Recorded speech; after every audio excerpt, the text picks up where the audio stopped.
Hello guys, welcome to Vidyami. मेरा नाम है Yogesh Sinha and I hope कि आपकी तैयारी बहुत अच्छी चल रही होगी। आज का लेक्चर हमारा है नोडल एनालिसिस। नोडल एनालिसिस बहुत ही इम्पोर्टेंट हमारा है ये, और इससे हम बहुत अच्छे से न्यूमेरिकल जल्दी टाइम में सॉल्व करेंगे। बट इसके पहले हमने पिछले वाले लेक्चर में क्या पढ़ा था, सुपर मैश एनालिसिस। पहले उसका थोड़ा क्विक रिवीजन कर लेते हैं कि क्या था वो super mesh analysis. Super mesh analysis वो था जब कोई करंट सोर्स जो कि डिपेंडेंट या फिर इंडिपेंडेंट कोई भी हो, तो उसके बीच में अगर करंट सोर्स आ जाता था, जैसे ये है आपका करंट सोर्स, तो ये करंट जो सोर्स है ये आपका मैश 1 और ये मैश 2 दोनों के बीच में आया, जो कि क्या हो सकता था, डिपेंडेंट डिपेंडेंट करंट सोर्स या फिर इंडिपेंडेंट करंट सोर्स। तो इसमें से कोई भी करंट सोर्स अगर आता था तो वहां पे क्या फॉर्म होता था, सुपर मैश। तो ये हमारा क्या बनता था, सुपर मैश। ओके। तो जब सुपर मैश बनता था तो हमारा क्या स्टेप था क्वेश्चन सॉल्व करने का। पहला स्टेप ये था कि हमें वहां पे सुपर मैश को रिमूव करना है, और ये जो दो मैशेस थे इसको वन मैशेस के रूप में ट्रीट करना था। तो सपोज यहाँ पे करंट अगर I1 था, यहाँ पे करंट I2 था, और ये सारा रेसिस्टेंस 1 ओम का अगर है, तो अगर हम यहाँ पे केवीएल इक्वेशन यानी कि मैश इक्वेशन लिखना होगा तो हम कैसे लिखते थे। तो यहाँ पे होता था -1 × I1, ये वाला। उसके बाद ये है तो -1 × I2, सॉरी I1। फिर इसका लिखते थे तो -1 × I2, फिर -1 × I2। टोटल का समेशन कितना होता था केवीएल में, 0। ओके। तो यहाँ पे हमारा ये इक्वेशन हो गया। तो यही हमारा स्टेप 1 था। स्टेप 2 क्या था हमारा, स्टेप 2 ये था कि अगर यहाँ पे जहाँ पे सुपर मेश बन रहा है तो वहाँ पे कोई एक नोड लेते थे, सेलेक्ट करते थे। सपोज मैंने नीचे वाला नोड सेलेक्ट किया, तो यहाँ पे हमें करंट डिसाइड करना था। तो एक करंट ऊपर है जो कि मान लीजिए कि वो आई है, और यहाँ पे करंट हमने मैश करंट जो माना था I1 जाएगा इधर से नोड की बाहर की तरफ, और इधर नोड के अंदर की तरफ जाएगा, नोड के अंदर की तरफ जाएगा I2 करंट। तो यहाँ पे हमें क्या लगाना था, KCL। तो पहला स्टेप तो हमारा KVL था यानी कि मैश इक्वेशन लिखना था, और दूसरा हमारा था सुपर मैश जहाँ बन रहा है वहां पे हमें KCL लिखना था। तो इस वाले नोड पे आपका KCL क्या हो जाएगा, टोटल इनकमिंग करंट। तो इनकमिंग करंट सिर्फ आपका I2 है एंड आउटगोइंग करंट है I1 + I। तो यहाँ से आपका टोटल 2 इक्वेशन निकल गया। इस 2 इक्वेशन से 2 वेरिएबल आप सॉल्व कर लेंगे और आपका ये बन जाएगा। ठीक है।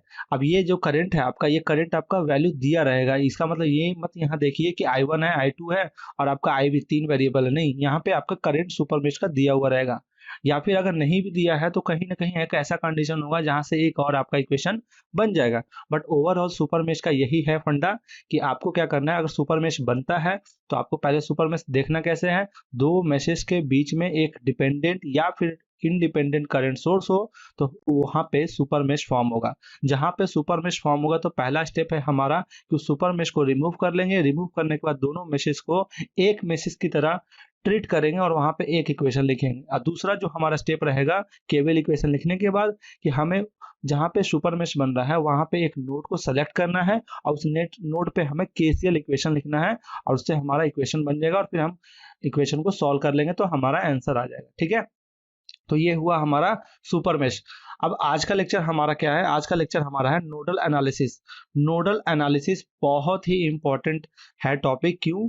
क्योंकि जब भी कोई न्यूमेरिकल आता है, कोई भी एग्जाम में अगर पूछता है, तो सबसे पहले हमारा जो स्टेप होता है वो नोडल एनालिसिस के थ्रू ही सॉल्व करने का स्टेप होता है। क्यों? क्योंकि ये बहुत जल्दी क्वेश्चन को सॉल्व करता है, बहुत कम टाइम कंज्यूमिंग होता है। तो समझ लेते हैं कि आखिर नोडल एनालिसिस क्या है। नोडल एनालिसिस का प्रोसीजर जानने से पहले ये देख लेते हैं कि आखिर ये नोड क्या है। नोड है the common point where 2 and more elements are connected. मतलब एक ऐसा कॉमन पॉइंट होगा जहां पे दो या दो से ज्यादा कोई एलिमेंट कनेक्टेड हो। जैसे एलिमेंट का कहने का मतलब रेसिस्टेंस हो सकता है, कैपेसिटर हो सकता है, आपका इंडक्टर हो सकता है, वोल्टेज हो सकता है, करंट हो सकता है, डायोड हो सकता है, कुछ भी हो सकता है। तो वहां पे अगर उस कोई भी एलिमेंट अगर एक कॉमन पॉइंट पे मिलता है तो इसी को हम क्या कहेंगे, नोड। ठीक है। यहाँ पे 3 एलिमेंट है और तीनों एलिमेंट एक कॉमन पॉइंट पे मिल रहा है तो इसको हम नोड बोलेंगे। ओके। तो आप नोड समझ गए होंगे। प्रोसीजर क्या है हमारा नोडल एनालिसिस निकालने का? तो सबसे पहले हमारा ये काम होगा कि जहाँ पे भी नोड बन रहा है, यानी कि जहाँ पे दो या दो से ज़्यादा एलिमेंट का कॉमन पॉइंट है, जहाँ पे मिल रहा है, वहाँ पे हमें नोड डिसाइड करना है। सपोज अगर ये हमारा सर्किट है, तो इस सर्किट में हम कैसे नोड डिसाइड करेंगे? तो ये आपका एलिमेंट है, ये सारा कुछ क्या है? एलिमेंट है। तो एलिमेंट दो या दो से ज़्यादा जहाँ पे कॉमन पॉइंट हो, वहाँ पे आपका नोड बनेगा।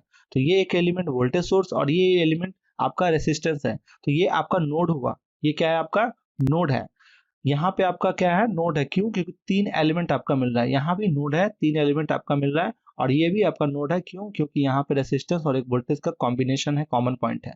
बट हमने यहाँ पे क्यों दो नोड माना है, ये मैं आगे बताऊंगा इसको क्यों नहीं माना। चलिए पहले प्रोसीजर जान लेते हैं क्या है। Assign the voltage at each node. हमने नोड को असाइन कर लिया। सपोज मैंने ये दो नोड असाइन किया, एक ये है एक ये है, ठीक है। दोनों नोड को असाइन हमने कर लिया। उस नोड को असाइन करने के बाद हमें वोल्टेज वहां पे नाम देना है। सपोज ये नोड 1 था तो हमने V1 नाम दिया, और ये नोड V2 है तो आपने इसको नाम दिया, नोड 2 है तो आपने इसको नाम दिया V2। Okay. 1 is taken as reference node that is 0 volt. अब जैसा कि हमें एक रेफरेंस मिलना होना चाहिए ताकि उसी रेफरेंस के अकॉर्डिंग हम अपना काम कर सकें। जिस तरीके से हम फिजिक्स पढ़ते हैं, तो फिजिक्स में हम क्या पढ़ते हैं? मोशन में रिलेटिव मोशन। तो रिलेटिव मोशन हम तभी निकाल सकते हैं जब किसी के रिस्पेक्ट में पूछा जाए। सपोज अगर ये गाड़ी एक इधर जा रही है और ये गाड़ी एक इधर जा रही है, तभी हम निकाल सकते हैं कि हाँ इसके रिस्पेक्ट में इसका रिलेटिव मोशन कितना है। उसी तरीके से आपका यहाँ पे वोल्टेज जो आपने एज्यूम किया नोड वोल्टेज, तो उसको एक रेफरेंस मिलना चाहिए जो कि हम रेफरेंस मानते हैं 0 वोल्ट का, जो कि ग्राउंडेड होता है। तो आपको ये यही करना है कि जब भी कोई सर्किट दिखे तो आपका जो नीचे वाला पोर्शन है जहाँ पे सर्किट शॉर्टेड है, तो वहां पे आपको ग्राउंड करना है, और उसका पोटेंशियल जब ग्राउंड होता है तो क्या होता है? कितना वोल्टेज होता है? 0। और उसी को हम बोलेंगे क्या? Reference voltage. ठीक है। जैसे आप स्केल देखते हैं तो स्केल में जब मेजर करते हैं तो आप 0 से शुरू करते हैं और तभी तो सेंटीमीटर में नापते हैं, ठीक है। तो उसी तरीके से जब वोल्टेज को आप मेजर करेंगे तो 0 आपका रेफरेंस होगा, ठीक है। ओके। तो यहाँ पे जो पोटेंशियल आपने 0 लिया, ये 0 कहाँ तक 0 होगा? तो ये आपका दिख रहा है पूरा सॉर्टेड है, कोई भी एलिमेंट जुड़ा हुआ नहीं है। जहां तक एलिमेंट जुड़ा हुआ नहीं है, समझिए वहां तक सॉर्टेड है, ठीक है। इसका मतलब यहाँ तक 0 पोटेंशियल 0 होगा, इस साइड भी नीचे 0 होगा, और यहाँ भी नीचे 0 होगा। ऊपर नहीं होगा क्योंकि ये एलिमेंट कुछ ना कुछ वोल्टेज का ड्रॉप करवाएगा, बट यहाँ तक नीचे आपका पूरा हर पॉइंट पे आपका ये जितना भी पॉइंट दिख रहा है, ये सारा पोटेंशियल कितना होगा? 0 होगा, ठीक है। तो हमने रेफरेंस वोल्टेज भी ले लिया और हमने वोल्टेज को असाइन V1 एंड V2 भी कर दिया। हमारा सेकंड प्रोसीजर क्या है कि right the KCL equation at each node. अब ये नोड और ये नोड, ये दो नोड जो है, इस पे आपको केसीएल इक्वेशन लिखना है। तो केसीएल इक्वेशन कुछ इस तरीके से लिखना है आपको, जब भी आप नोड वोल्टेज माने तो आप ये माने कि वहां का वोल्टेज सबसे ज्यादा मैक्सिमम है बाकी के नोड और बाकी के एलिमेंट के कंपेयर में। जैसे यहाँ अगर आप V1 पे केसीएल इक्वेशन लिख रहे हैं, तो आपको ये मानना है कि V1 पोटेंशियल सबसे ज्यादा है बाकी सारे नोड के वोल्टेज से, ठीक है। जैसे अगर ये V2 है, आप यहाँ पे केसीएल इक्वेशन लगा रहे हैं, तो आपको जब higher potential minus lower potential करना है तो V1 माइनस V2 करना है, क्योंकि हमने क्या माना कि जिस नोड पे हम इक्वेशन लिखेंगे वहां के कंपेयर में बाकी सारे नोड का वोल्टेज कम है, तो हायर माइनस लोअर पोटेंशियल मतलब V1 माइनस V2 होगा, ठीक है। अब ये हायर पोटेंशियल है, तो हायर पोटेंशियल का मतलब ये हुआ कि यहाँ पे करंट से, नोड से करंट क्या होगा? निकल रहा है, क्योंकि करंट वहीं फ्लो होता है। करंट कहाँ फ्लो होता है? करंट आपका फ्लो होता है higher potential to lower potential, ठीक है। तो ये आपका हायर पोटेंशियल है, और यहाँ से आप करंट यहाँ पे क्या हो रहा है? नोड से बाहर निकल रहा है। उसी तरीके से जब इसका केसीएल इक्वेशन आप लिखेंगे तो आपको ये हायर पोटेंशियल मानना है इसके कंपैरिजन में। मैंने जैसे मेश एनालिसिस में बताया था कि जिस मेश का आप इक्वेशन बना रहे हो, तो वो करंट सबसे ज्यादा मैक्सिमम होगा बाकी के मेसेज करंट से, ठीक है। उसी तरीके से जिस नोड पे आप केसीएल इक्वेशन लिख रहे हो, तो वहां पे आपको क्या करना है? वहां पे हायर पोटेंशियल मानना है। जब हायर पोटेंशियल मानना है तो आपका टोटल करंट जो है वो उस नोड से बाहर निकलेगा। ओके। ये भी आप समझ गए। अब वो जो केसीएल इक्वेशन आप लिखेंगे उसी को बोलते हैं क्या, नोडल इक्वेशन। यहाँ पे जो भी केसीएल इक्वेशन इस दोनों नोड पे लिखेंगे अलग अलग, उस इक्वेशन को हम बोलते हैं क्या, नोडल इक्वेशन। जिस तरह से वहां पे मेश एनालिसिस में हमने मेश में केवीएल लगाया था, तो उस मेश के केवीएल में उस केवीएल इक्वेशन को हम मेश इक्वेशन बोलते थे, तो यहाँ पर नोडल इक्वेशन बोलेंगे। मेश एनालिसिस में हम केवीएल का यूज करते थे, और ये नोडल एनालिसिस में हम क्या यूज करेंगे, केसीएल यूज करेंगे। ठीक है, ओके, ठीक है। अब तीसरा क्या है हमारा प्रोसीजर की, solve the KCL equation to get the node voltage. अब जो भी आपने नोडल इक्वेशन या फिर केसीएल इक्वेशन लिखा, उस दोनों केसीएल इक्वेशन को आप सॉल्व करेंगे तो आपको node voltage V1 and V2 पता हो जाएगा। ठीक है, तो अब आगे मैं अच्छे से बताऊंगा। अच्छा, एक चीज और मैंने छोड़ दिया कि हाँ, ये वाला नोड हमने क्यों नहीं माना, क्योंकि अगर हम ये वाला भी नोड मानते और ये वाला भी नोड मानते तो टोटल 4 नोड हो जाते। जब 4 नोड हो जाते हैं तो 4 नोड का मतलब कि आपको 4 नोड वोल्टेज मानने पड़ते हैं, V1 V2 V3 and V4। ठीक है, तो यहाँ पे 4 इक्वेशन आपके केसीएल के बनते हैं, और 4 इक्वेशन बनते हैं मतलब बहुत ही आपका टाइम कंज्यूमिंग होता, बहुत ही लेंदी प्रोसेस होता। तो आपको वो वाला नोड मानना है वोल्टेज जहाँ पे एलिमेंट मैक्सिमम जुड़ा हुआ हो, जहाँ पे वो मैक्सिमम एलिमेंट को कवर कर रहा हो। तो यहाँ इस नोड पे 3 एलिमेंट कवर कर रहा है, और यहाँ भी 3 एलिमेंट कवर कर रहा है, और यहाँ पे 2 ही एलिमेंट कवर कर रहा है। तो आपको वो वाला वोल्टेज मानना है जहाँ पे मैक्सिमम एलिमेंट कवर कर रहा हो। ठीक है, साइन कन्वेंशन बहुत इंपॉर्टेंट है, साइन कन्वेंशन याद रखिएगा। When current is coming towards the node voltage then takes negative sign of current. Suppose यहाँ पे करंट सोर्स लगा हुआ है, यहाँ पे सपोज यहाँ पे करंट सोर्स लगा हुआ है, ये करंट सोर्स इधर की ओर जा रही है, तो हमें क्या करना है, इसका साइन क्या लेना है, इस करंट सोर्स का निगेटिव। और अगर ये करंट सोर्स इस साइड जा रहा है, यानी कि उस जैसे कि ये इस V1 का जो करंट इस साइड था, वैसे ही जो करंट सोर्स लगा वो भी इसी साइड है, तो आपका साइन क्या लेना, पॉजिटिव। सिंपल है, ये आपका हायर पोटेंशियल है, मतलब करंट इधर से निकलेगी, तो जो इस डायरेक्शन में है आगे की भी जो भी करंट सोर्स है, समझिए वो भी क्या होगा, पॉजिटिव। बट अगर जो इसके अपोजिट है, ये वाले करंट सोर्स के अपोजिट है, तो मतलब वो होगा साइन निगेटिव।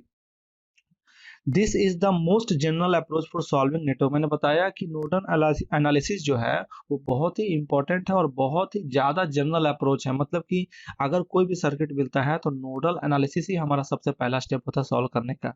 ठीक है, अब हम थोड़ा ये एक और नोट देख लेते हैं कि क्या है ये प्लेनर और नॉन प्लेनर के लिए एप्लीकेबल है। तो हाँ, याद रखिएगा कि it is valid for planar as well as non planar circuit. मतलब सर्किट कैसा भी हो, नोडल उसमें एप्लीकेबल होगा, प्लेनर भी हो या फिर नॉन प्लेनर हो, दोनों कंडीशन में आपका ये नोडल एनालिसिस एप्लीकेबल होगा। मेश में डिसएडवांटेज क्या था कि वो सिर्फ प्लेनर के लिए एप्लीकेबल था, नॉन प्लेनर के लिए नहीं था। बट नोडल एनालिसिस में क्या है कि आपका दोनों के लिए एप्लीकेबल होता है, तो आपको इसके लिए कोई टेंशन लेने की बात नहीं है, कैसा भी सर्किट हो आप नोडल एनालिसिस अप्लाई कर सकते हो। अब तो हमने थ्योरी पढ़ लिया, थ्योरी से तो हमारा पूरा कंजर्व नहीं होगा पूरा कि हाँ जितना भी हमने सीखा वो हम कैच कर लिए। तो हमें कुछ न्यूमेरिकल करना है, और न्यूमेरिकल से हमें अच्छे कंसेप्ट को बिल्ड करना है। तो हम सबसे पहला न्यूमेरिकल से शुरू करते हैं और देखते हैं कि कैसे हम नोडल एनालिसिस को अप्लाई करते हैं। तो हमारा पहला क्वेश्चन है कि find the voltage, find the voltage V note. तो यहाँ पे आपका ये जो वी नोट है नोड वोल्टेज, ये नोड वोल्टेज यही आपको निकालना है। ठीक है, ये आपका नोड वोल्टेज है जो कि वी नोट है, ये आपको निकालना है। तो कैसे करेंगे, सबसे पहले नोड असाइन करना है, तो नोड तो ऑलरेडी असाइन है। उसके बाद आपको वोल्टेज असाइन करना है, वो भी वोल्टेज आपका दिया हुआ है। तो आपका अगला स्टेप क्या होगा, केसीएल इक्वेशन लिखना होगा। तो यहाँ पे मैं केसीएल कैसे फॉलो करते हैं ये एक बार मैं बता देता हूँ, आगे कि मैं ये इतना एक्सप्लेन नहीं करूंगा। ठीक है, तो यहाँ पे सपोज मान लेते हैं I1, ये है आपका I2 और ये है आपका I3। मैंने बोला था कि जहां भी नोड वोल्टेज होगा वहां पे आपको हायर पोटेंशियल लेना है, और नीचे वाला क्या लेना है, पोटेंशियल जीरो, जो कि रिफरेंस वोल्टेज होगा। ठीक है, तो यहाँ पे हायर पोटेंशियल है और यहाँ लोअर है, तो करंट किधर से जाएगा, higher potential to lower potential. तो आपको यहाँ भी करंट सब नोड से बाहर जाएगा। उसके बाद आपको यहाँ पे केसीएल अप्लाई करना है, तो higher potential minus lower potential is equal upon, upon कितना होगा, रेसिस्टेंस इज इक्वल टू कितना होगा, करंट होगा। I is equal to V upon R, वही फॉर्मूला लगाने वाला है। तो यहाँ पे केसीएल इक्वेशन उस नोड पे कितना हो जाएगा, I1 plus I2 plus I3 total outgoing current is equal to incoming current एक भी है नहीं तो जीरो होगा। अब यहाँ पे I1 निकालना है हमें, एक बार I1 एक बार I2 एक बार I3 और तीनों को जोड़ना है। I1 कैसे निकलेगा, I1 निकलेगा ये वाला, तो हायर पोटेंशियल कितना है V0 माइनस ये जो वोल्टेज है ये आपका निगेटिव में एंटर कर रहा है और ये आपका पॉजिटिव में आउट हो रहा है, मतलब ये वोल्टेज का राइज हो रहा है। मैंने बताया था कि अगर माइनस से इंटर करे और प्लस से आउट हो करंट, तो आपका राइज होगा, और जब राइज होगा करंट, राइज होगा ये वोल्टेज, तो यहाँ पे साइन क्या लेना है आपको, पॉजिटिव, ठीक है, पॉजिटिव। और जब भी आपका माइनस और प्लस हो और करंट अब यहाँ से निकले यानी कि निगेटिव से निकले, तो आपका वोल्टेज का क्या होगा, ड्रॉप होगा, वोल्टेज का क्या होगा, ड्रॉप होगा, ड्रॉप। ये साइन क्या लेना है आपको, निगेटिव। सिंपल में अगर आप फिर भी भूल जाते हो तो आपको ये याद रखना, अगर पॉजिटिव से करंट निकल रहा है तो आपका राइज होगा, और राइज का मतलब कि आपको साइन क्या लेना है, पॉजिटिव। बट अगर निगेटिव से आप पॉजिटिव में इंटर कर रहा है, पॉजिटिव से निकल रहा है तो वोल्टेज राइज होगा, यानी कि पॉजिटिव साइन लेना है। अगर पॉजिटिव में इंटर कर रहा है करंट, तो यहाँ पे वोल्टेज का ड्रॉप होगा, यहाँ पर साइन क्या लेना है, निगेटिव। ओके, तो आप समझ गए होंगे। ठीक है, यहाँ पे क्या करेंगे, निगेटिव में इंटर कर रहा है, पॉजिटिव से बाहर निकल रहा है, पॉजिटिव से बाहर निकल रहा है मतलब वोल्टेज का राइज हो रहा है, राइज मतलब साइन क्या लेंगे, पॉजिटिव। तो पॉजिटिव लिया हमने 4V, V हमें नहीं लिखना है, ठीक है। उसके बाद अब ये वाला वोल्टेज है, तो इस वोल्टेज को जीरो लिखे या ना लिखे सेम है, तो जीरो कर देते हैं, -0। उसके बाद यहाँ पे रेसिस्टेंस कितना है, 1 है, प्लस अब I2 निकालते हैं, तो ये हमारा हो गया I2। I2 क्या होगा, V0, ये भी पॉजिटिव से बाहर निकल रहा है मतलब वोल्टेज का राइज हो रहा है, तो V0 प्लस 2 माइनस ये वाला वोल्टेज जो कि जीरो वोल्टेज होगा अपॉन कितना हो जाएगा, रेसिस्टेंस 1, प्लस I3 निकालते हैं। कैसे निकलेगा I3, आपका हायर पोटेंशियल है V0 माइनस पोटेंशियल यहाँ पे है क्या, कुछ नहीं है। सपोज यहाँ पे एक चीज और देखिए, यहाँ पे हमें करंट चाहिए था, I3 चाहिए था ना, और यहाँ पे हमें करंट ऑलरेडी यहाँ पे है गिवन, जो कि 2 एम्पियर का यहाँ पे फ्लो हो रहा है। अब ये जो करंट है 2 एम्पियर, ये अपोजिट है इस वाले एज्यूमिंग करंट से, यानी कि करंट का डायरेक्शन ऐसा होना चाहिए था, बट है कैसा, ऐसा है। इसका मतलब I3 अपोजिट में है 2 एम्पियर के, तो I3 जो होगा उसका वैल्यू होगा -2 एम्पियर, क्योंकि अपोजिट में है तो माइनस साइन देंगे। तो यहाँ पे आपको कुछ नहीं लिखना है, यहाँ पे सीधा लिखना है क्या, -2 है ना, और इज इक्वल टू कितना हो जाएगा, 0। तो यहाँ से आप V0 निकाल सकते हैं, कैसे, V0 plus 4 plus V0 plus 2 plus minus minus 2 is equal to 0। तो यहाँ हो जाएगा 2V0 plus 6 minus 2 is equal to 0, ठीक है। टोटल हो जाएगा 2V0 plus 6 minus 2 is equal to 0, मतलब 2V0 plus 4 is equal to 0, इसलिए V0 is equal to -2 volt. तो यहाँ पे आपका वोल्टेज निकल गया जिसका वैल्यू कितना था, -2 वोल्ट। ये आपका आंसर हो गया। इस तरह से हम नोड वोल्टेज निकाल लिए, ठीक। चलिए अगला क्वेश्चन देख लेते हैं। Find the current in 4 ohm resistor. ये आपका 4 ओम का रेसिस्टर है, इसके अक्रॉस आपको करंट निकालना है। यहाँ पे आपका कितना करंट आएगा वही निकालना है, ठीक है।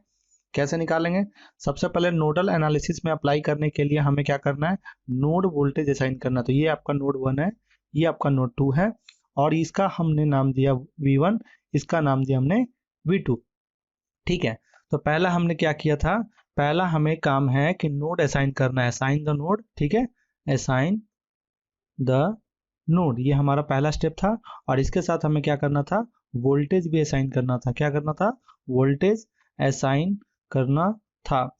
सेकंड स्टेप हमारा वहां पे उस नोड पे KCL अप्लाई करना है। यहाँ पे हमें KCL अप्लाई करना है, KCL। तो करते हैं KCL apply eight node 1, at node 1 पे हमें KCL अप्लाई करना है। कैसे करेंगे, यानी कि ये हायर पोटेंशियल है और ये आपका ग्राउंडेड है, यानी कि जीरो रिफरेंस वोल्टेज है। तो आपका यहाँ पे जो करंट है वो हायर टू लोअर जाएगा, तो ये आपका करंट हो गया।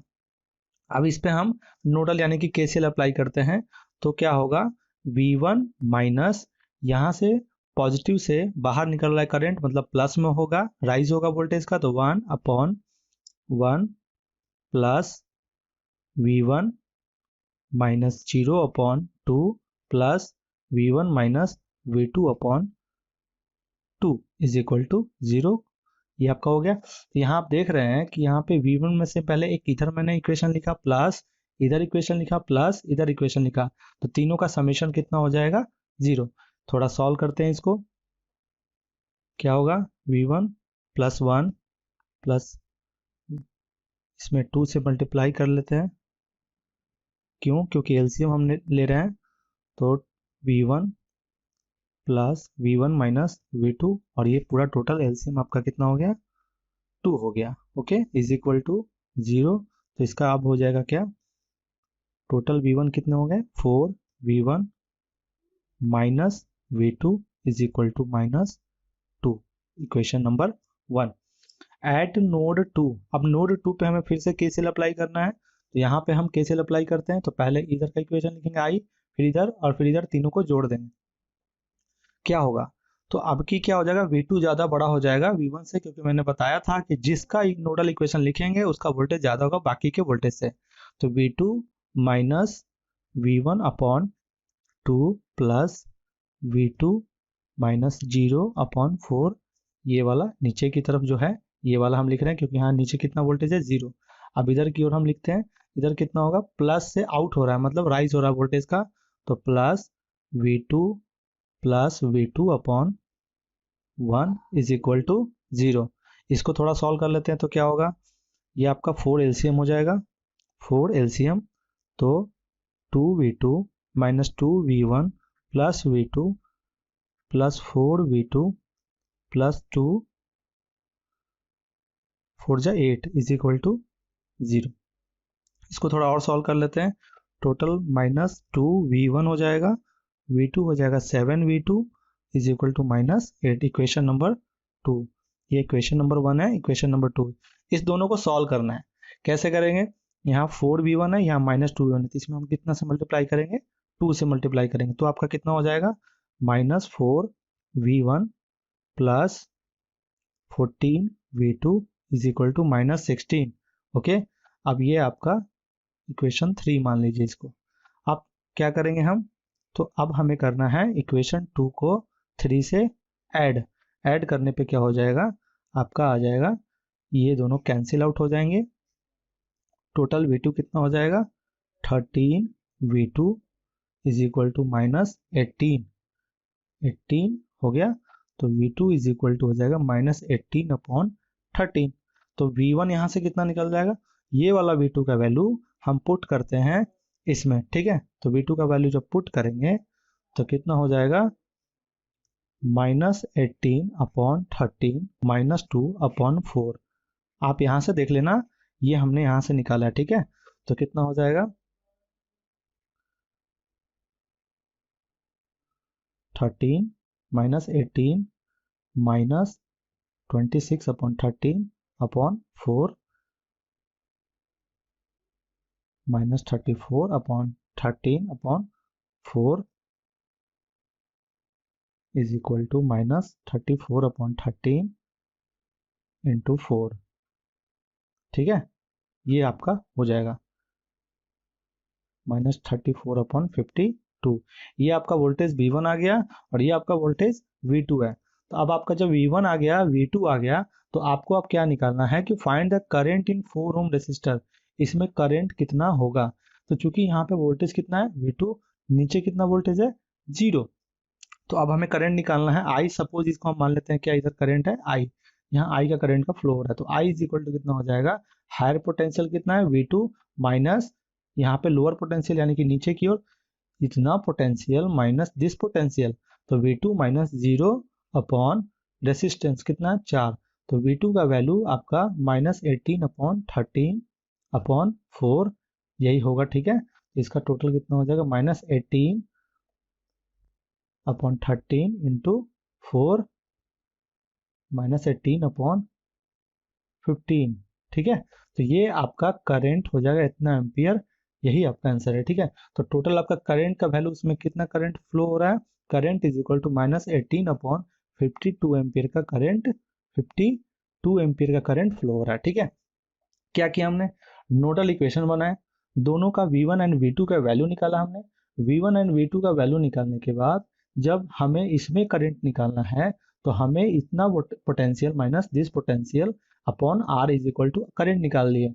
तो हो गया ये फॉर्मूला लगा के। सपोज अगर बोलता कि इसमें आपको करंट कितना होगा वो बताना है, तो आप क्या करते हैं, V1 minus 0 upon 2 is equal to that current. ठीक है, अगर इसमें करंट निकालने के लिए बोलता तो क्या करते हैं, तो अब क्या करते हैं कि V1 माइनस V2 अपॉन 2, तो आपका इसमें करंट आ जाता है। ठीक है, तो इस तरीके से किसी भी एलिमेंट में अगर करंट पूछेगा तो हमें अगर पोटेंशियल दोनों के बीच का और साथ में रेसिस्टेंस पता है तो हम I is equal to V upon R से निकाल सकते हैं। ओके, ठीक है, अब हम थोड़ा नेक्स्ट क्वेश्चन देख लेते हैं।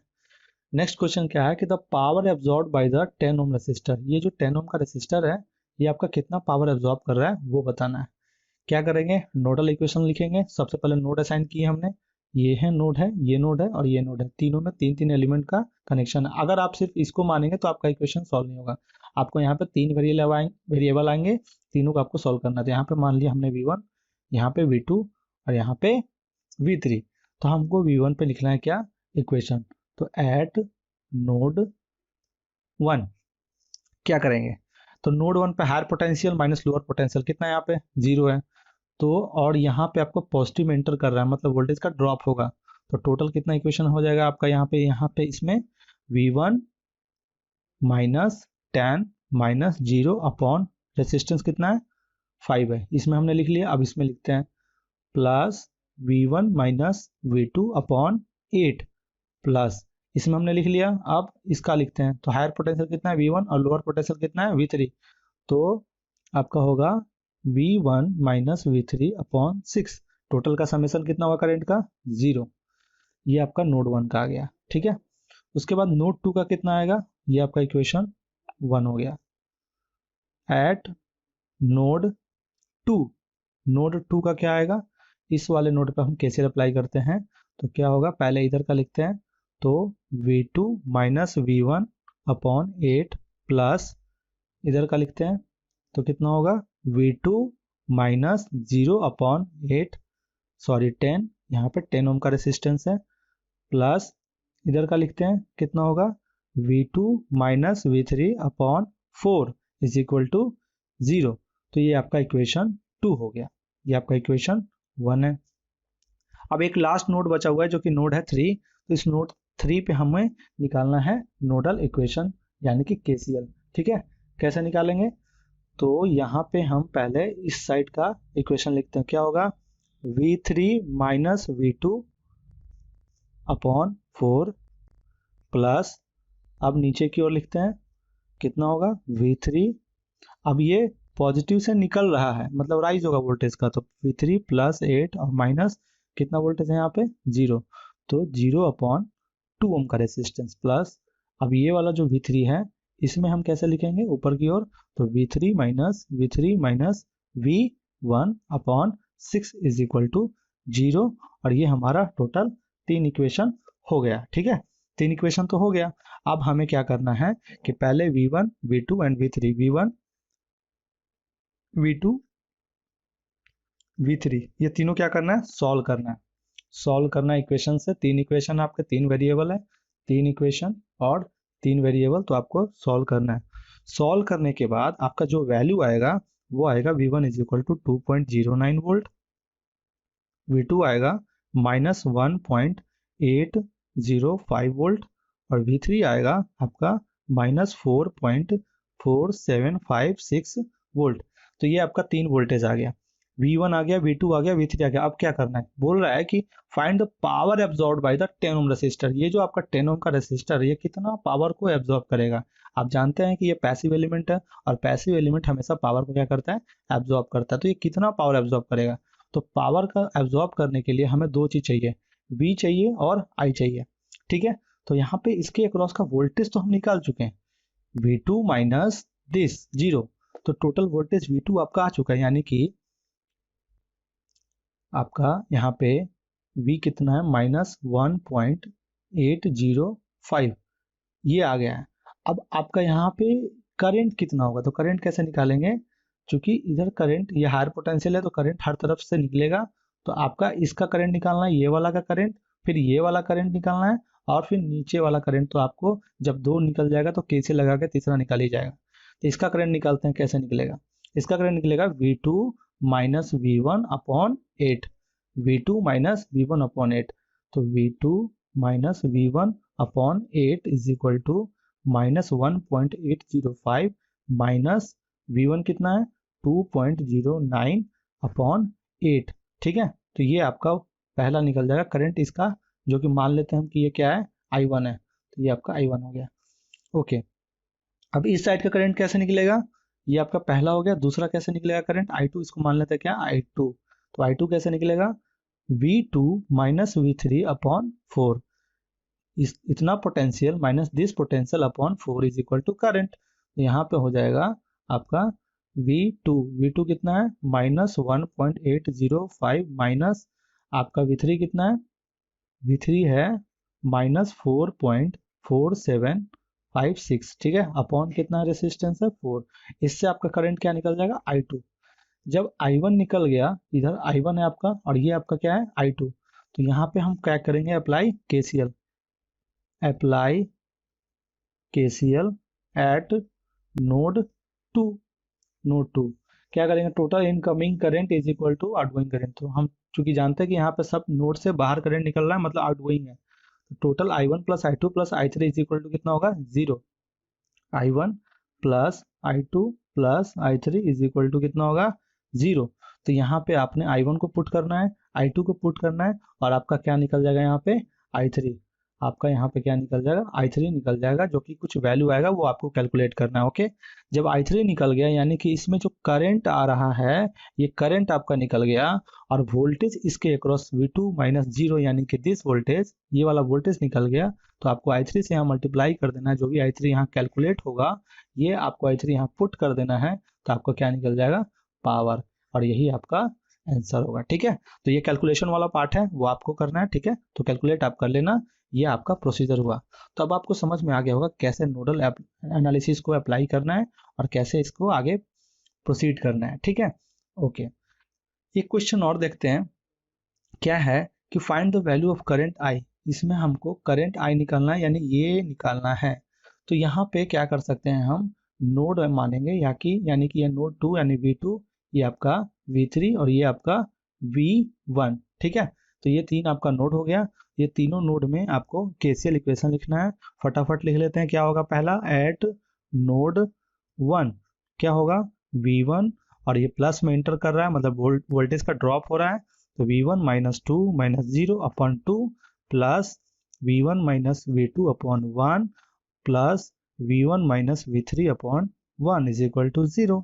इक्वेशन नंबर 1 यहाँ का हमने लिख लिया। अब इसका लिखते हैं। इसका क्या होगा? एट नोड 2 क्या होगा? ये नोड 2 पे इधर का लिखेंगे, यहाँ लिखेंगे और यहाँ लिखेंगे। क्या होगा? V2 minus V1 upon 1 plus V2 minus V3 upon कितना होगा, सॉरी यहाँ पे आपको ये वाला जो है V2 माइनस V3 ये नहीं करना है। क्यों नहीं करना है? मैंने बताया था, क्योंकि हम KCL लगा रहे हैं यानी करंट निकाल रहे हैं, और ऑलरेडी इसमें करंट दिया हुआ है और वो उसी डायरेक्शन में है जो ये डायरेक्शन हमने माना है, यानी इसका वैल्यू कितना होगा? पॉजिटिव होगा। तो यहाँ पे आपका क्या होगा? प्लस 2 एम्पियर प्लस, अब नीचे की ओर का हम निकालेंगे तो क्या होगा? 2 V2 माइनस 0 अपॉन कितना होगा? 1 is equal to 0। Equation number 2।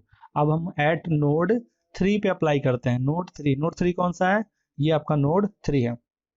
कैसे यहाँ करेंगे? तो यहाँ पे आपको करना है V3, अब नीचे की ओर लिखना है तो V3 माइनस 0 अपॉन 1 प्लस, अब इधर की ओर लिखेंगे ये इस साइड, तो इस साइड हमें करंट ही निकालना था और करंट दिया हुआ है, बट इसमें करंट हमारा ऐसे होना चाहिए, बट है आपका ये अपोजिट। तो यहाँ पे आपको क्या करना है? साइन निगेटिव, तो -2 प्लस, अब आपको ऊपर की ओर वाला लिखना है तो कितना हो जाएगा V3 minus V1 upon 1 is equal to कितना होगा? 0। ये आपका इक्वेशन नंबर कितना आ गया? 3। ठीक है, ये इक्वेशन नंबर 3 आ गया। तो क्या मैं इसे सॉल्व कर दूं? ओके, चलो मैं इसे, चाहे छोड़ो, आप ना इसे सॉल्व कर लेना। ठीक है, V1 V2 एंड V3 तीन इक्वेशन बना, तीनों आप सॉल्व कर लेना। कैलकुलेशन में बहुत टाइम कंज्यूम होगा और आपका वीडियो बहुत लंबा होगा, जिससे आप बोर हो जाओगे। ठीक है, तो आप ये प्रोसीजर समझ लो, और आपको बस अब V1 V2 V3 का वैल्यू निकालना है। उसके बाद क्या करना है? करेंट आई निकालना है हमें। करंट आई कहाँ है, ये वाला है। अब ये करंट निकालने का मतलब I is equal to this potential minus, अब ये देखिए पॉजिटिव में इंटर कर रहा है, मतलब वोल्टेज का क्या हो रहा है, ड्रॉप हो रहा है। तो यहाँ पे आई इज इक्वल टू होगा V1 माइनस, यहाँ पे वोल्टेज का ड्रॉप हो रहा है, इसका मतलब 2, और माइनस यहाँ पे कितना है वोल्टेज, 0। तो आप 0 लिखे या ना भी लिखे, मैं समझाने के लिए 0 लिख रहा हूँ। तो इतना हो गया अपॉन आर, कितना है, आर कितना है 2। यानी कि यहाँ से इस तीनों इक्वेशंस आपको क्या निकाल लेना है, V1 कैलकुलेट कर लेना है। ये V1 यहाँ पे पुट कर देना है, तो आपका करंट क्या निकल जाएगा, I निकल जाएगा। ओके, और यही आपका आंसर होगा। होप कि आप समझ गए होंगे। बट एक बात मैं आपको बोल दूं, अगर कैलकुलेशन में आपको प्रॉब्लम हो रहा है तो प्लीज आप कमेंट करें, मैं कोशिश करूंगा कि आपको उसका आंसर भी दे दूं कि हाँ कितना होगा, ठीक है। बट आप इतना तो समझदार हैं कि हाँ आपको ये कैलकुलेशन वाला पार्ट आपको करना है, ठीक है। मैंने प्रोसीजर को अच्छे से समझा दिया है। अब रहा ये आपका होमवर्क, ठीक है। ये आपका होमवर्क है और इसे आप खुद से बनाइए। यहाँ पे मैं एक हिंट दे देता हूँ कि नोड असाइन जब करना है तो आपको यहाँ पे ये नहीं करना कि ये भी नोड ये नोड दोनों अलग है। आपको दिख रहा है कि यहाँ पे नोड सॉर्टेड है। सॉर्टेड है मतलब कि ये नोड या तो यहाँ रखो या फिर यहाँ रखो, सेम है। तो आप यहाँ नोड 1 मान लेना यानी कि V1, यहाँ पे नोड 2 यानी कि V2, और यहाँ पे नोड V3। अब आप इजीली KCL इक्वेशन लिख लेंगे। KCL इक्वेशन लिखने के बाद आपको V1, V2 एंड V3 निकालना है।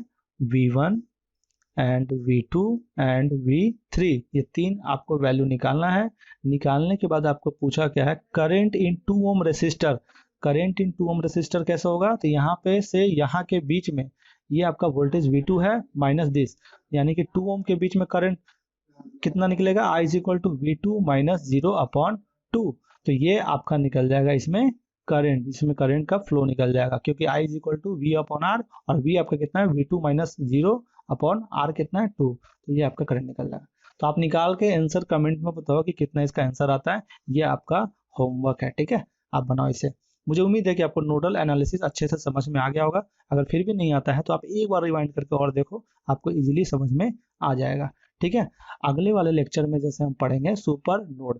जिस तरीके से हमने मैश पढ़ा था उसके बाद आया था क्या, सुपर मैश आया था ना, उस तरीके से अब हमने नोड पढ़ा, तो नोड के बाद हमारा क्या आएगा, सुपर सुपर नोड आएगा, ठीक है। तो हमने ये पढ़ लिया, ये पढ़ लिया, ये भी पढ़ लिया। अब हमें सुपर नोड देखना है, ठीक है। सुपर नोड क्यों आता है, सुपर नोड अगर कोई दो नोड के बीच में, मेश सुपर मेश क्यों आता था, मेश है ना, लास्ट में क्या लगा हुआ है, मेश। तो मेश के बीच में अगर कोई करंट सोर्स आता था तो वहां पे हम सुपर मेश वहां बनता था, ठीक है। जो कि वोल्टेज जो कि करंट इंडिपेंडेंट और डिपेंडेंट कोई भी हो सकता था। उसी तरीके से यहाँ पे नोड की बात हो रही है, तो सुपर नोड कब बनेगा, जब नोड के बीच में आपका वोल्टेज सोर्स आएगा, जो कि डिपेंडेंट और इंडिपेंडेंट कुछ भी हो सकता है, ठीक है। तो वहां पे आपका सुपर नोड फॉर्म होगा। उस सुपर नोड जब बनता है तो कैसे उसको सॉल्व करेंगे वो अगले लेक्चर में हम पढ़ेंगे कि कैसे सुपर नोड को हम सॉल्व करेंगे, ठीक है। तो इस तरीके से आपको वेट करना है अगले लेक्चर का, जो कि सुपर नोड होगा। आई होप कि आप लेक्चर को एंजॉय कर रहे होंगे और बढ़िया से सॉल्व कर रहे होंगे। कोई वॉरी करने की जरूरत नहीं है, मैं हूं आपके साथ और आपका पूरा कॉन्सेप्ट नेटवर्क थ्योरी का क्लियर करूंगा, ठीक है। तब तक के लिए थैंक यू आपके ट्रस्ट और सपोर्ट के लिए। और अगर वीडियो पसंद आए तो लाइक कीजिए, अगर कोई डाउट है तो कमेंट कीजिए, अगर लगता है कि किसी और के लिए बेनिफिशियल होगा तो शेयर कीजिए, और प्लीज चैनल को सब्सक्राइब करें। आप लोग वीडियो देखते हैं बट चैनल को सब्सक्राइब नहीं करते, चैनल को सब्सक्राइब जरूर कीजिए, ठीक है। उससे ही मुझे मोटिवेशन मिलेगा, तो मैं और भी लेक्चर्स आपके लिए अच्छे अच्छे बनाऊंगा, ठीक है। तब तक के लिए थैंक यू, मिलते हैं अगले लेक्चर में, ओके।